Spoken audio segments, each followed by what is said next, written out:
எதனால இந்த இன்வெஸ்ட்மெண்ட் பண்ணணும் அப்படிங்கிற தாட் வந்துச்சு? ஃபேஸ்புக்கில் பார்க்கும்போது இதுக்கு வந்து கவர்மெண்ட் ப்ராஜெக்ட், நீங்கள் இதில் வந்து 20,999 ருபீஸ் வந்து நீங்கள் ஸ்பெண்ட் பண்ணீங்கன்னா உங்களுக்கு வந்து ஒரு நாளைக்கே இத்தனை லட்சம் ரூபா ஏர்ன் பண்ணலாம் அப்படின்னு. அதாவது அந்த 1 லேக் கட்டின பிறகு அந்த ரிட்டர்ன்ஸ் வந்து டெய்லி அவங்க போட்டுக்கிட்டே இருந்தாங்க. எவ்வளோ போட்டாங்க? ஒரு $350, $400, $500. 10 lakhs வந்து பேங்க் அக்கௌண்ட்டில் அனுப்பியிருக்கீங்க? ஆமாம், ஐஎன்ஆர் தான் அனுப்பியிருக்கேன். சரி, அப்படியே போயிடுச்சு. அப்படி இருக்கும்போது தான் நான் வந்து யூடியூப்பில் உங்களுடைய இதை பேசுனது வந்து பார்த்துக்கிட்டு அதுக்கு பிறகு தான் உங்களை நான் அப்ரோச் பண்ணேன். அப்போ தான் எனக்கு புரிஞ்சிச்சு இது வந்து பெரிய ஸ்கேம். வணக்கம். இந்த வீடியோ பார்த்தீங்கன்னா இது ஒரு அவேர்னஸ் வீடியோ. இப்போ இந்த ரீசெண்ட் டைம்ஸில் நிறைய ஸ்கேம்ஸ் நடந்துகிட்ருக்கு. அதில் ஒரு சில ஸ்கேம்ஸ் வந்து நம்மளே அறியாத அளவுக்கு ரொம்ப ஸ்மார்ட்டாக இருக்கும். ஸோ அந்த மாதிரி ஒரு ஸ்கேமில் பாதிக்கப்பட்ட ஒருத்தர் அவரோட எக்ஸ்பீரியன்ஸை நம்ம கூட இன்றைக்கி ஷேர் பண்ண போகிறாரு. வணக்கம் சார். வணக்கம் சார். நல்லா இருக்கீங்களா? நல்லா இருக்கேன் சார். நீங்கள் நல்லா இருக்கீங்களா? நல்லா இருக்கேன் சார். ஒர்க்கெல்லாம் எப்படி சார் போயிட்டுருக்கு? நல்லா போயிட்டுருக்கு சார். ஸோ உங்களை பற்றி சொல்லுங்கள் சார். நான் வந்து கிராமத்தில் தான் பிறந்தேன், கன்னியாகுமரி மாவட்டம். இங்கே வந்து 96ல் இங்கே வந்தேன். நான் டீச்சராக இருக்கேன். இப்போ வந்து ஒரு கவர்மெண்ட் ஸ்கூலில் ஒர்க் பண்ணிகிட்ருக்கேன். Okay sir. இப்போது உங்களுக்கு வந்து எதனால இந்த இன்வெஸ்ட்மெண்ட் பண்ணணும் அப்படிங்கிற தாட் வந்துச்சு? அதாவது ஃபஸ்ட்டு வந்து எனக்கு என்னுடைய பேசிக் இன்கம் வந்து ரொம்ப கம்மியாக இருக்கும். ஸோ அது வந்து இட்ஸ் நாட் சஃபிஷியண்ட்டாக இருக்காது. ஃபேமிலியை ரன் பண்ணுறதுக்கு கொஞ்சம் இதுவாக இருக்கும். அதனால் வந்து பிள்ளைகளை படிக்க வைக்கணும், வீட்டு வாடகை கொடுக்கணும், எல்லாமே கொஞ்சம் அதுக்குள்ளால் கொஞ்சம் அட்ஜஸ்ட் பண்ணுறது கொஞ்சம் கஷ்டம். அதனால் சரி, ஃபேஸ்புக்கில் பார்க்கும்போது ஒரு விஷயம் தெரிஞ்சிச்சு. நிர்மலா சீதாராமன் வந்து பார்லிமெண்ட்லேயே வந்து அந்த இது கொடுக்குறாங்க. இதுக்கு வந்து கவர்மெண்ட் ப்ராஜெக்ட்டு, நீங்கள் இதில் வந்து 20,999 ருபீஸ் வந்து நீங்கள் ஸ்பெண்ட் பண்ணிங்கன்னா உங்களுக்கு வந்து டே பை டே மந்த்லி உங்களுக்கு வந்து ஒரு நல்ல ரிட்டர்ன்ஸ் கிடைக்கும் அப்படின்னு.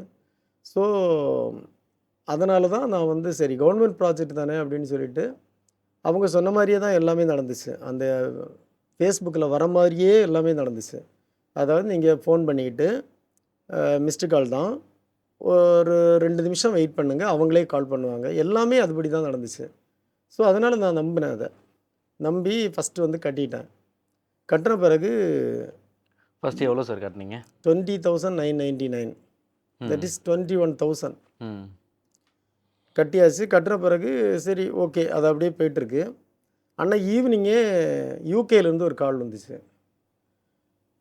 அப்போ வந்து உங்ககிட்ட ஒரு 2 ஹவர்ஸ் பேசணும் அப்படின்னு. பேசும்போது எனக்கு வந்து அது வந்து கொஞ்சம் டெலிகேஷனாக தான் இருந்துச்சு. காரணம் என்னென்னா அவங்க சொல்கிறது எல்லாமே லிவரேஜ் அப்படி இப்படின்னு சொன்னாங்க.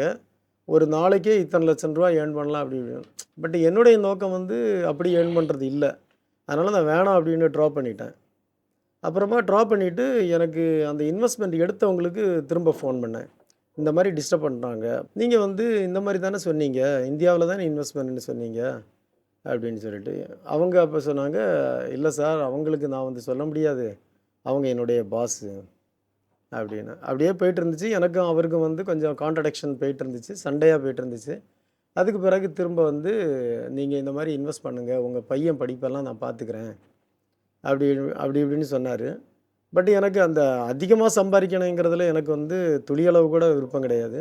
பட் அவர் சொன்ன பிறகு சரி 1 லேக் கட்டுங்க சார், நீங்கள் பாருங்கள், ரிட்டர்ன்ஸ் பாருங்கள் அப்படின்னு. சரி, அந்த 1 லேக் வந்து நான் கட்டிட்டேன். கட்டி அந்த 1 லேக்கு வந்து அந்த 1 லேக் வந்து எப்படி கட்டினீங்க? அவங்க வந்து பேங்க் அக்கௌண்ட் தான் கொடுத்தாங்க. இல்லை தான் ட்ரான்ஸ்ஃபர் பண்ணீங்க? ஆமாம். அதாவது அந்த 1 லேக் கட்டின பிறகு அந்த ரிட்டர்ன்ஸ் வந்து டெய்லி அவங்க போட்டுக்கிட்டே இருந்தாங்க. எவ்வளோ போட்டாங்க? ஒரு $350, $400, $500 இந்த மாதிரி போடுவாங்க. 1 லேக்கே அதாவது டெய்லி வந்து 40,000 30,000 உங்களுக்கு வந்து. ஆமாம். அது எவ்வளோ நாள் வந்துட்டு இருந்துச்சு? அது வந்து ஒரு 20-25 டேஸ் வந்துட்டு இருந்துச்சு.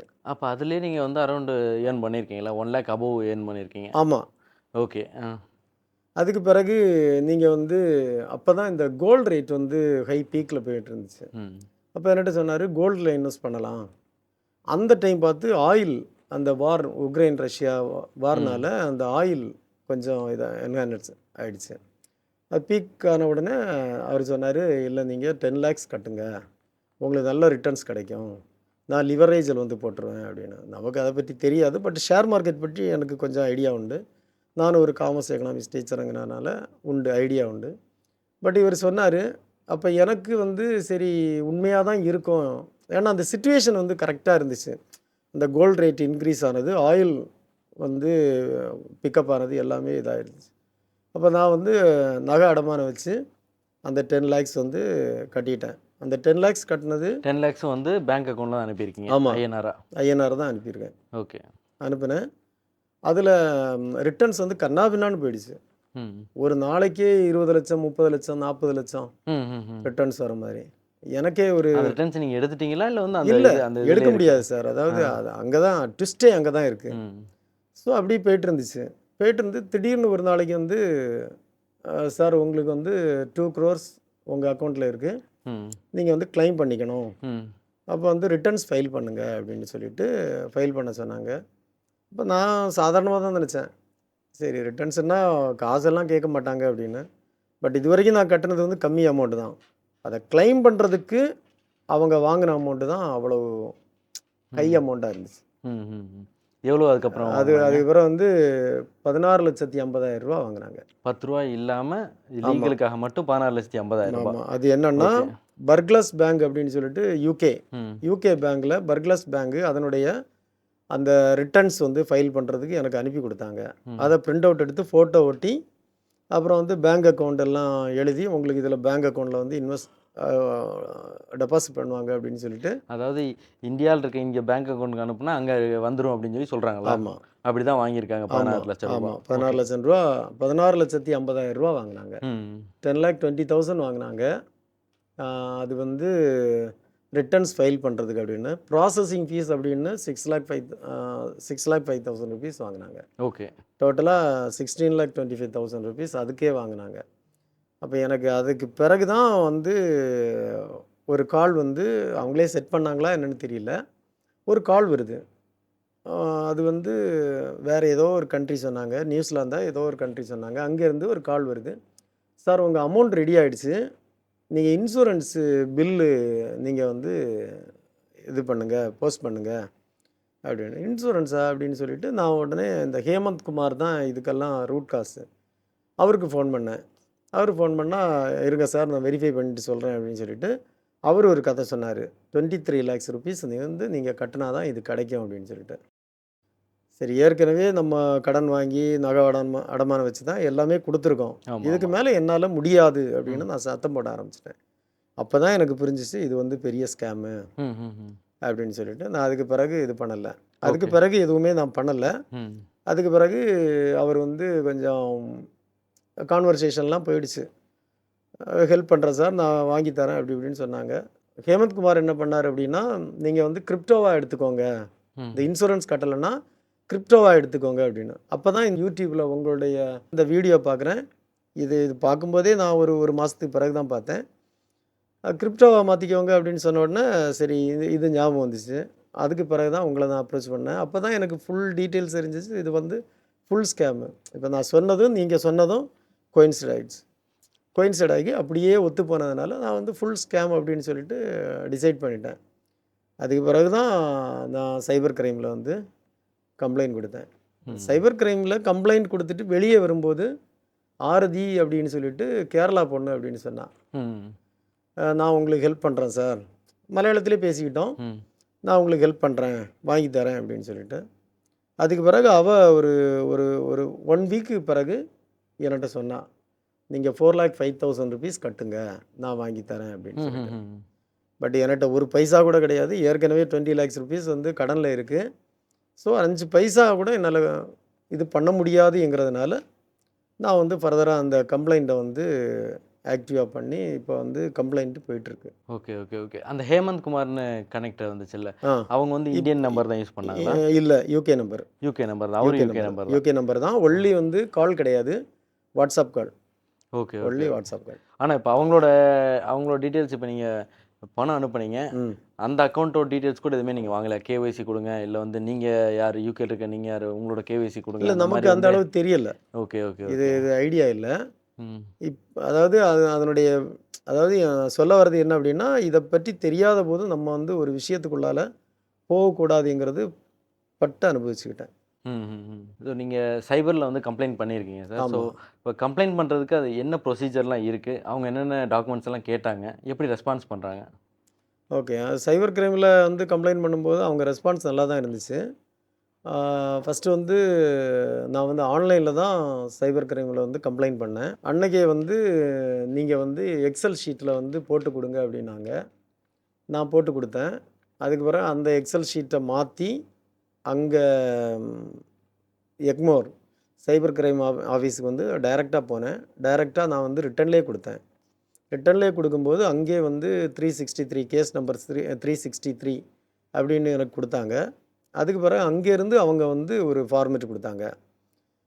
இதுதான் எக்ஸல் ஷீட்டுடைய ஃபார்மேட்டு தான். இந்த ஃபார்மேட்டில் வந்து நீங்கள் வந்து இந்த இதெல்லாம் ஃபீட் பண்ணி கொடுங்க அப்படின்னு. நான் வெளியே கொடுத்து அதெல்லாம் ஃபீட் பண்ணி நான் கொடுத்துட்டேன். அதுக்கு பிறகு நான் ஒரு நாளைக்கு அவங்கள போய் பார்த்தேன். பார்க்கும்போது அவங்க ரெஸ்பான்ஸ் எல்லாம் கொஞ்சம் நல்லா தான் இருந்துச்சு. பட்டு ஸ்லோவாக ரெக்கவர் பண்ணி தரேன் சார் அப்படின்னு சொல்லியிருக்காங்க. Okay, okay, okay. அது எப்படி ரெக்கவர் பண்ணுறேன் அப்படின்னு சொல்லி சொன்னாங்களா? எந்த மாதிரி? அது அக்கௌண்ட் ஃப்ரீஸ் பண்ணி பண்ணணும், கோர்ட் மூலமாக பண்ணணும் ம், ம். அப்படின்னு சொன்னாங்க. Okay, okay, okay. ஸோ நீங்கள் அதில் பண்ண ஒரே ஒரு நல்ல விஷயம் வந்து நீங்கள் பேங்க் அக்கவுண்ட் வந்து ஐஎன்ஆர்ல ஆமாம், ட்ரான்ஸ்ஃபர் பண்ணது. ஆமாம். இதே நீங்கள் கிரிப்டோவில் வந்து பண்ணியிருந்தீங்க அப்படின்னா கண்டிப்பாக அதுவுமே வந்து ரெக்கவர் பண்ணுறது ஒரு கஷ்டமான விஷயம் தான். ஓகே. எப்படி நீங்கள் வந்து இவ்வளோ பெரிய பணத்தை வந்து அவங்க மேலே நம்பிக்கை வச்சு கொடுத்தீங்க? அதாவது ஒரு வாட்டி ஃபோன் பண்ணிகிட்டு இருக்கும்போது நான் வந்து ஆக்சுவலாக வந்து சாய்பாபா டிவோட்டி. அப்போ அதை வச்சு நான் சாய்பாபா டிவோட்டிங்கிறது அவருக்கு தெரியாது. எப்படியோ தெரிஞ்சிருக்கு. ஏதோ கேலரியில் ஏதோ பார்த்துருப்பார் போல இருக்குது. ஏதோ தெரிஞ்சிருக்கு. உங்களை சாய்ராம் கைவிட மாட்டார் சார். சாய்ராம் நல்லதே பண்ணுவார். உங்கள் சன் படிப்புக்கெல்லாம் காசு வந்து இதன் மூலமாக உங்களுக்கு கிடைக்கும். இப்போ சாய்ராம் பற்றி சொல்லும்போது தான் எனக்கு அந்த ஒரு ஒரு நம்பிக்கையே அவர் மேலே வந்துச்சு. சரி நான் ஏமாற்ற மாட்டாங்க அப்படின்னு சொல்லிட்டு. ஏமாத்தின பிறகு நான் வந்து எவ்வளவோ அவங்ககிட்ட கேட்டேன். எனக்கு இந்த காசெல்லாம் வேணாம் சார். நான் கட்டின காசை மட்டும் கொடுங்க. கொஞ்சம் கம்மியாக கூட கொடுங்க. எனக்கு இந்த காசு பணத்துலலாம் எனக்கு ரொம்ப ஆசையெல்லாம் கிடையாது. எனக்கு வந்து நீங்கள் கட்டின பணத்தை மட்டுமே கொடுங்க. எனக்கு அது போதும் அப்படின்னு சொன்னேன். அதெல்லாம் இது பண்ண மாட்டாங்க. நீங்கள் எல்லாமே எங்களுக்குன்னு ஒரு ப்ரொசீஜர் இருக்குது. அதுபடி தான் பண்ணுவோம். பட் அவனை நம்பினதுக்கு காரணம் வந்து சாய்பாபா. சாய்பாபா டிவோட்டியாக இருக்கிறவங்க வந்து இந்த மாதிரி தப்பு பண்ண மாட்டாங்க பொதுவாக அப்படின்னு நான் நம்பினேன். பட்டு நான் மெசேஜும் போட்டிருக்கேன் அவனுக்கு. சாய்பாபா நம்பிக்கை மேலே வச்சு வாங்கினேன். பட் என்னைக்காவது ஒரு நாள் வந்து இதுக்கு நீ பதில் சொல்லுவ அப்படின்னு சொல்லிட்டு மெசேஜே போட்டிருக்கேன். எமோஷ்னலாக வந்து அட்டாக் பண்ணுறாங்க. அட்டாக் பண்ணாங்க. ஸோ இப்போ நீங்கள் அவங்களுக்கு பணம் கொடுத்துட்டீங்க. ஸோ பணம் கொடுத்ததுக்கப்புறம் எப்போ உங்களுக்கு வந்து எவ்வளோ நாள் நீங்கள் வெயிட் பண்ணீங்க? ப்ராஃபிட் வர்றதுக்கோ இல்லை வந்து இவங்ககிட்டருந்து ஒரு ஆன்சர் வர்றதுக்கோ? அதாவது ரிட்டர்ன்ஸ் ஃபைல் பண்ணியாச்சு. அதுக்கு பிறகு ஒரு 2-3 டேஸுக்கு பிறகு என்ன சார், அதாவது அவங்க ஃபஸ்ட்டு சொன்னது வந்து 24 ஹவர்ஸ் ஆர் 48 ஹவர்ஸில் உங்களுக்கு கிரெடிட் ஆகும் அப்படின்னு தான் சொன்னாங்க. ஆனால் ஆகலை. அப்போ கேட்கும்போது என்ன சொன்னாங்கன்னா, செகண்ட் வந்து நீங்கள் ப்ராசஸிங் ஃபீஸ் கட்டுங்க. அப்போ தான் கிரெடிட் ஆகும் அப்படின்னாங்க. அதுக்கு பிறகு இன்சூரன்ஸ் கட்டுங்க. அதுக்கு பிறகு தான் கிரெடிட் ஆகும் அப்படின்னாங்க. ஆனால் எதுலேயுமே அதை ப்ராசஸிங் ஃபீஸ் கட்டுற பிறகு கிரெடிட் ஆகலை. பட் ஒரு விஷயம் அதுக்கு பிறகு தான் எனக்கு கிளிக் ஆகிடுச்சு. இவனுக்கு அந்த அந்த ஏமாத்தினவனுக்கு வந்து எதுவுமே தெரியலை. காரணம் என்ன அப்படின்னா, அவன் வந்து ஃபஸ்ட்டு வந்து அந்த ரிட்டர்ன்ஸ் ஃபைல் பண்ணும்போதே 48 ஹவர்ஸ் மேக்ஸிமம் 2 டேஸில் உங்களுக்கு இது டெபாசிட் ஆயிரும் அப்படின்னு சொன்னாங்க. சரி அதுக்கு பிறகு ப்ராசஸிங் ஃபீஸ் பே பண்ண 24 ஹவர்ஸில் வந்து உங்களுக்கு கிடச்சிரும் அப்படின்னாங்க. கிடைக்கல. அதுக்கு பிறகு இன்சூரன்ஸு. அப்போ தான் நான் கேட்டேன், நீங்கள் ரிட்டர்ன்ஸ் ஃபைல் பண்ணாலே நீங்கள் வந்து அமௌண்ட்டை கிரெடிட் பண்ணுறேன்னு சொன்னீங்களே, ஏன் ஆகலை அப்படின்னு. அப்போ சொன்னாங்க, this is the first case in India. இந்தியாவிலேருந்து இதுதான் ஃபஸ்ட்டு இன்வெஸ்ட்மெண்ட்டுக்காக நாங்கள் எடுத்திருக்கோம் அப்படின்னா அவனே கொஞ்சம் மழுப்புனான். அதுக்கு பிறகு நானே சுதாரிச்சுக்கிட்டேன். இவன் வந்து எப்படி பிஸ்னஸ் பண்ணுறான்னு தெரியலை. இவன் வந்து ஒரு டம்மி ஃபீஸ் யாரோ இவனை வந்து ஆட்டுவிக்கிற மாதிரி தான் எனக்கு தெரிஞ்சிச்சு. ஏன்னா நான் கேட்ட கொஸ்டினுக்கு எதுவுமே அவனால் பதில் சொல்ல முடியலை. எனக்கும் கொஸ்டின் எல்லாம் கேட்க தெரியும். பட் கொஸ்டின் கேட்கும்போது அவனால் வந்து பதில் சொல்ல முடியலை. காரணம் என்னென்னா அவன் அதான் அப்படி சொல்லி மழுப்பினான். எப்படின்னா, இது வரைக்கும் நாங்கள் இந்தியாவிலேருந்து இந்த மாதிரி நாங்கள் இன்வெஸ்ட்மெண்ட் எடுத்ததில்லை. இது வந்து ஃபஸ்ட்டு கேஸு. அதனால் எனக்கு மேபி தெரியாமல் இருந்திருக்கலாம் அப்படின்னு சொல்லி ஒரு மாதிரி இது பண்ணான். இப்போ உங்கள்கிட்ட வந்து இந்த இன்சூரன்ஸ் பே பண்ணுறேன், டேக்ஸ் பே பண்ணுறேன், லீகலுக்காக ஸ்பெண்ட் பண்ணுறேன், இந்த மாதிரிலாம் வந்து சொல்லியிருக்காங்கல்ல. ஆமா. அதுக்கு ஏதாவது டாக்குமெண்ட் ஏதாவது கொடுத்தாங்களா? நான் கேட்டேன். ம். எனக்கு டாக்குமெண்ட் குடுங்க.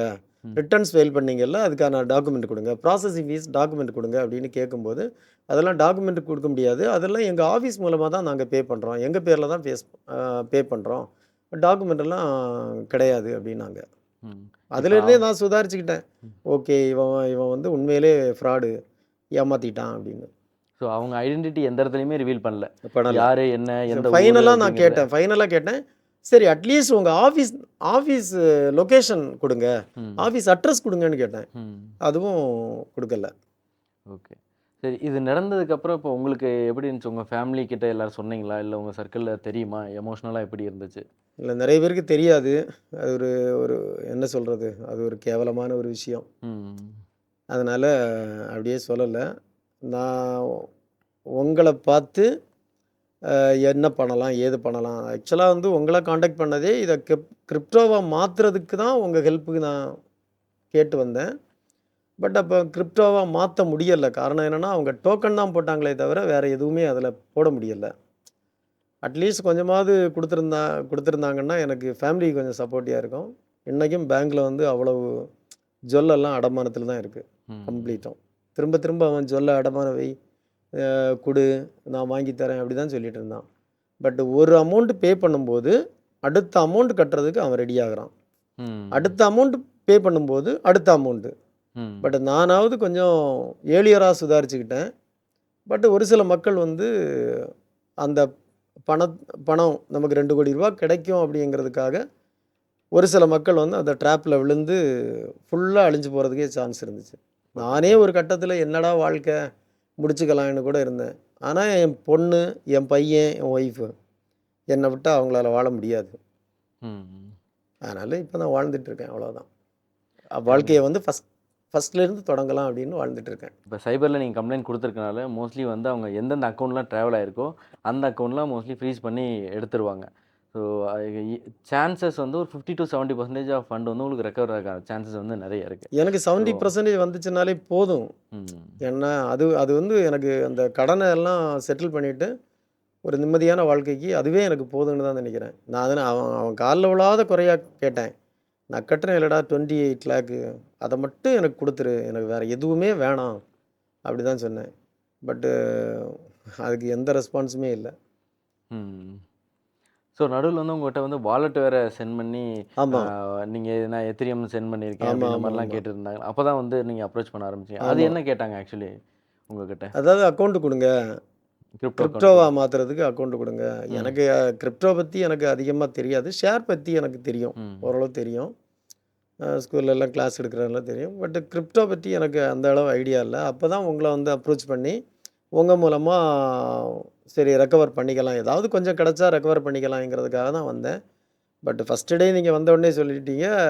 நான் என்ன சொன்னனோ, அத அப்படியே நீங்க ஸ்க்ரீன்ல வர மாரியே சொல்லிட்டீங்க. ஸோ எனக்கு அன்னைக்கு தான் கன்ஃபார்மா 100% இது வந்து ஃபேக் அப்படிங்கிறது அன்னைக்கு தான் எனக்கு புரிஞ்சுச்சு. ஸோ சார் வந்து இவ்வளோ நேரம் பேசினாரு. அவரோட பாயிண்ட் ஆஃப் வியூல பேசியிருந்தாரு. ஸோ என்னோட பாயிண்ட் ஆஃப் வியூல என்ன நடந்துச்சு அப்படிங்கிறத சொல்றேன். So last month May 1 week sir எங்க ஆஃபீஸ் வராரு. வந்த உடனே அ சொல்லியிருந்தாரு. ஸோ யூடியூப்ல பார்த்து வந்தேன். எனக்கு வந்து இந்த மாரி கிரிப்டோ வந்து ஒருத்தவங்க சென்ட் பண்றாங்க. அந்த கிரிப்டோவ எப்படி எடுக்கிறது அப்படிங்கிறது தெரியல. கைட் பண்ணுங்க அப்படின்னு சொல்லியிருந்தாரு. ஸோ அதனால நான் கொஞ்சம் கொஸ்டின்ஸ் கேட்டு, ஸோ யார் சென்ட் பண்றா? எதனால நடந்துச்சு அப்படின்னு சொல்லும்போது, சார் ஃபர்ஸ்ட் வந்து சொல்றாரு. ஸோ ஃபர்ஸ்ட் ஒரு Facebookல நான் ஆட் பார்க்குறேன். அந்த ஆடுல ஃபினான்ஸ் மினிஸ்டரும் ராகுல் காந்தி அவரும் வந்து பேசிக்கிற மாரி ஒரு ஏஐல வந்து வீடியோ ஜெனரேட் பண்ணியிருக்காங்க. இதில இவர் என்ன சொல்றாரு, இந்தியா மக்களுக்காக நீங்க என்ன பண்ணீங்க அப்படின்னு கேட்கும்போது, அவங்க வந்து ஒரு ரிப்ளை பண்ற மாரி, அதாவது நான் இந்த மாரி ஒரு ஸ்கீம் 20,000 ஸ்கீம் ஒண்ணு வச்சிருக்கேன். அந்த ஸ்கீம்ல போட்டா எல்லா இண்டியன்ஸும் வந்து மணி மேக் பண்ணலாம் அப்படின்ற மாரி ஒரு ஒரு ஏஐ வீடியோ அது. ஸோ இத பார்த்துட்டு ஃபர்ஸ்ட்டு வந்து சார் அப்ரோச் பண்ணியிருக்காரு. ஸோ ஃபர்ஸ்ட்டு அப்ரோச் பண்ண உடனே அவங்க அப்படியே கொஞ்சம் கொஞ்சமா ட்ராக் பண்ணி ஃபர்ஸ்ட்டு ஒரு 20,000ல ஆரம்பிப்பாங்க. அதுக்கடுத்து வந்து நெக்ஸ்ட்டு லெவல் ஆஃப் இதுக்கு போயிட்டு, அங்க இருக்கவங்க என்ன பண்ணுவாங்க, என் பாஸ்ன்னு சொல்லுவாங்க. அங்க இருக்கவங்க அகைன் வந்து ஒரு 1,00,000 2,00,000 அந்த மாரி வந்து நம்மகிட்ட வந்து புல் பண்ண ஆரம்பிப்பாங்க. நான் ட்ரேடிங் பண்றேன். இ இ ரிட்டர்ன்ஸுமே வந்து நம்ம பேரலலா குடுத்துக்கிட்டே இருப்பாங்க. நம்ம ஃபர்ஸ்ட்டு இனிஷியலா நம்ம போடுற ஃபண்டுக்கு நம்மளுக்கு அதிகமான ரிட்டர்ன்ஸ் வந்து அவங்க வந்து குடுப்பாங்க. ஏன்னா, அப்பதான் வந்து நம்ம இன்னும் வந்து மணிய புல் பண்ணுவோம் அப்படிங்கிற மாரி இருக்கும். ஸோ அந்த மாரி தான் சார் என்ன பண்ணிட்டாரு 1,00,000 போட்டு ஃபர்தரா வந்து அதுக்கு ரிட்டர்ன்ஸ் வரவும் சரி இன்னும் கொஞ்சம் நம்பிக்கை வந்ததுக்கப்புறம் இன்னும் ஒரு 10 லேக்ஸ் வந்து போட்டிருக்காரு. ஸோ போட்ட உடனே அவங்க இது அவங்க அதுலயும் வந்து நான் ப்ராஃபிட் இவ்வளோ எடுத்துட்டேன் அப்படின்ற மாரி சொல்லிட்டு, எனக்கு வந்து டாக்ஸ் குடுங்க. நான் என்னோட கண்ட்ரிக்கு வந்து டாக்ஸ் கட்டணும். நீங்க வந்து இது இன்சூரன்ஸ் குடுக்கணும். இல்ல லீகல் டாக்ஸ் கட்டணும். இந்த மாரி சொல்லி அகைன் வந்து ஒரு 16 லேக்ஸ் வந்து எடுத்திருக்காங்க. ஸோ இதெல்லாம் நடக்கும்போது நான் வந்த உடனே சார்ட்ட சொன்னேன். இல்ல சார் இந்த மாரி தான் நடக்கும் அப்படின்னு சொல்லும்போது, அவரு சொன்னதும் வந்து நான் சொன்னதும் ஒத்து போனனால சார் நம்பிட்டாரு. சரி ஓகே. நம்ம ஏமாந்துருக்கோம் அப்படின்னு. ஸோ அப்பயே நம்ம சைட்லருந்து சைபருக்கு வந்து ஒரு கம்ப்ளைண்ட் வந்து ரைஸ் பண்ண சொல்லிட்டோம். 1930 அதுக்கு கால் பண்ணி ஒரு கம்ப்ளைண்ட் ரைஸ் பண்ண சொல்லிட்டோம். நெக்ஸ்ட் என்னன்னா, உடனே நீங்க வந்து அந்த கான்வர்சேஷன வந்து ஸ்டாப் பண்ணாதீங்க. நீங்க எவ்வளோ தூரம் பில் பண்ண முடியுமோ பில் பண்ணுங்க. இது எல்லாத்தையுமே ஒரு டாக்குமெண்ட்டா எடுத்துக்கலாம். நெக்ஸ்ட் வந்து அவங்க என்னென்ன டிரான்சாக்ஷன்ஸ் அனுப்புனீங்க. நீங்க எல்லாமே அனுப்புனது எல்லாமே வந்து ஐஎன்ஆர் அதாவது இங்க இருக்க இந்தியன் பேங்க் அக்கவுண்ட்டுக்கு தான் வந்து சார் சென்ட் பண்ணியிருக்காரு. அதனால அ அதனால வந்து நெறைய பாசிபிலிட்டீஸ் இருக்கு. நம்ம அந்த அக்கவுண்ட்ஸ் எல்லாத்தையும் வந்து ஃப்ரீஸ் பண்ணி எவ்வளோ லேயர்ஸ் போயிருந்தாலும் ஃப்ரீஸ் பண்ணி அத ரெக்கவர் பண்றதுக்கான சான்சஸ் நெறைய இருக்கு. ஆனா it will take time. 6 months to 1 year அந்த மாரி ஒரு டைம் எடுத்துக்கும். அண்டு அவங்க சரி நாமளும் அந்த கான்வர்சேஷன பில்ட் பண்ணலாம் அப்படிங்கிறதுக்காக நான் என்ன பண்ணேன், அவங்க கிரிப்டோல நான் சேஞ்ச் பண்றேன் அப்படிங்கும்போது, நான் அந்த டைம்ல தான் நான் ஃபர்ஸ்ட் டைமா சார்ட்ட ஃபோன் வாங்கி டெக்ஸ்ட் பண்றேன். ஸோ என்ன கிரிப்டோ இருக்கு. நீங்க சென்ட் பண்ணுங்க. என்ன வாலெட் வேணும் உங்களுக்கு நான் குடுக்குறேன். நீங்க சென்ட் பண்ணுங்க அப்படின்னு நம்ம சொல்றோம். ஸோ அவங்க என்ன சொல்றாங்கன்னா, எத்திரியம் தான் நாங்க சென்ட் பண்ணுவோம் அப்படின்னு சொல்லி சொன்னாங்க. ஸோ எத்திரியமா ஏன் பர்ட்டிகுலரா எத்திரியம் கேட்குறீங்க அப்படின்னு சொல்லி கேட்டா, இல்ல எங்களுக்கு அதான் கம்ஃபர்ட்டா இருக்கும் அப்படின்ற மாரி சொல்றாங்க. ஸோ சரி எத்திரியம் நம்ம அட்ரஸ் நம்ம சென்ட் பண்றோம் அப்படின்னா, அவங்க என்ன சொல்றாங்க, நாங்க சொல்ற பர்ட்டிகுலர் வாலெட் தான் நீங்க யூஸ் பண்ணணும். நீங்க மெட்டாமாஸ்க்கோ, ட்ரஸ்ட் வாலெட்டோ இல்ல வந்து எக்ஸ்சேஞ்ச் வாலெட்ஸோ நீங்க இந்த மாரி யூஸ் பண்ணக்கூடாது.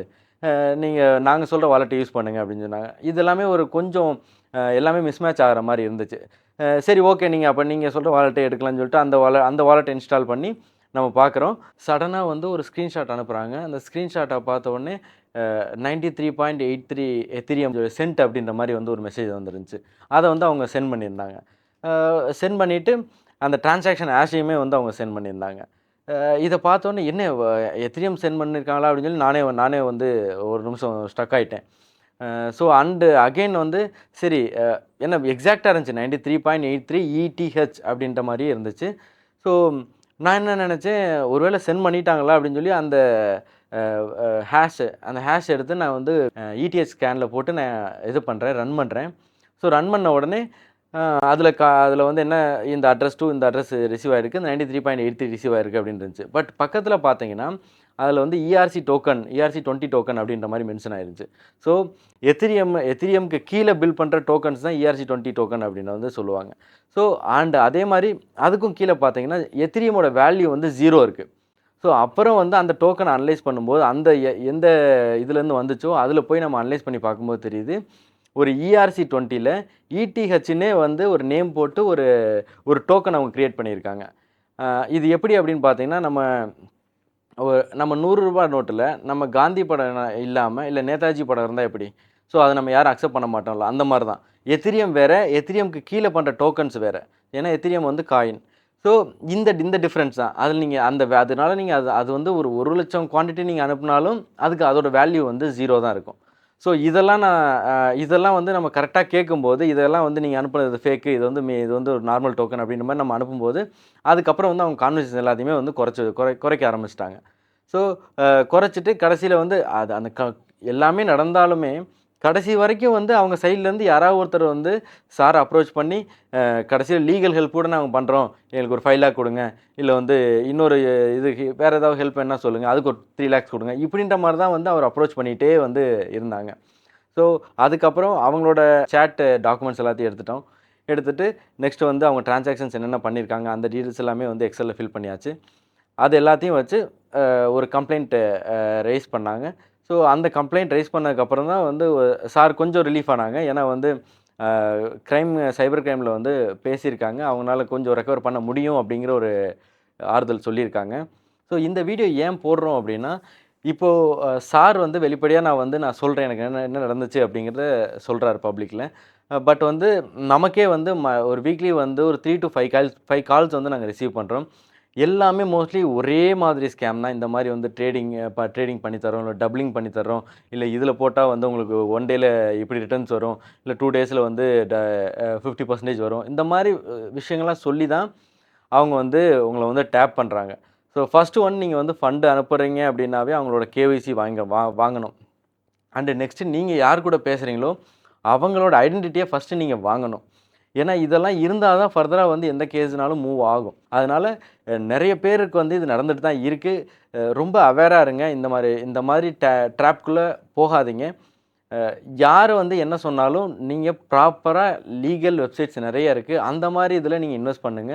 ஸோ ரெகுலர் ரிட்டர்ன்ஸ் அப்படிங்கிறதே வந்து ஸ்லோவா தான் இருக்கும். குயிக் ரிட்டர்ன்ஸ் அப்படின்னு போனாவே டேஞ்சர் தான். நம்ம எவ்வளோ தூரம் ஆசைப்படுறோமோ, அதுதான் அவங்களுக்கு வந்து ஒரு பெரிய ஆயுதமா மாறிடுது. இன்கேஸ் நீங்களும் இந்த மாரி வந்து ஒரு இஷ்யூ ஃபேஸ் பண்றீங்க, இல்ல ட்ராப்ல மாட்டிக்கிட்டீங்க அப்படின்னா, கண்டிப்பா உங்களால எவ்வளோ தூரம் எவிடன்ஸ் கலெக்ட் பண்ண முடியுமோ கலெக்ட் பண்ணுங்க. ஏன்னா, அதுதான் வந்து ஒரு ஸ்ட்ராங்கான பேஸ் இருக்கும். சைபர் சைட்லயும் வந்து ஒரு ஆக்ஷன் எடுக்க முடியும். அதனால அவங்களோட சேட் இல்ல நீங்க சென்ட் பண்ண ஃபண்ட்ஸ் ப்ரூஃப் அண்ட் ஸ்டேட்மெண்ட்ஸ் இது எல்லாத்தையுமே வந்து மோஸ்ட்லி வந்து கலெக்ட் பண்ணுவீங்க. அண்ட் யாரும் கேட்குறாங்கன்னு கிரிப்டோல வந்து நீங்க வந்து குடுத்துறாதீங்க. ஏன்னா, நீங்க கிரிப்டோ டூ கிரிப்டோ ட்ரான்ஸ்ஃபர் பண்ணீங்க அப்படின்னா, அது வந்து ட்ரேஸ் பண்ண முடியாது. ஸோ இந்த மாதிரி உங்களுக்கு டவுட்ஸ் இல்ல கைடன்ஸ் ஏதாவது வேணும் அப்படின்னா, நீங்க கமெண்ட்ல சொல்லுங்க. முடிஞ்ச அளவு நாங்க வந்து ஆன்சர் பண்றோம். ரொம்ப நன்றி சார். இங்க வந்து உங்களோட எக்ஸ்பீரியன்ஸ ஷேர் பண்ணதுக்கு. கண்டிப்பா உங்களோட அ எக்ஸ்பீரியன்ஸ்லேருந்து யாராவது ஒருத்தர் வந்து ஒரு பெனிஃபிட் ஆகலாம். நீங்களும் எனக்கு ரொம்ப கோஆப்பரேட் பண்ணீங்க சார். உங்களுடைய கோஆப்பரேஷன் இருந்ததுனால தான் நான் சைபர் கிரைம் போனேன். அதுக்கு ரொம்ப ரொம்ப நன்றி sir. Thank you so thank you much sir. Sir.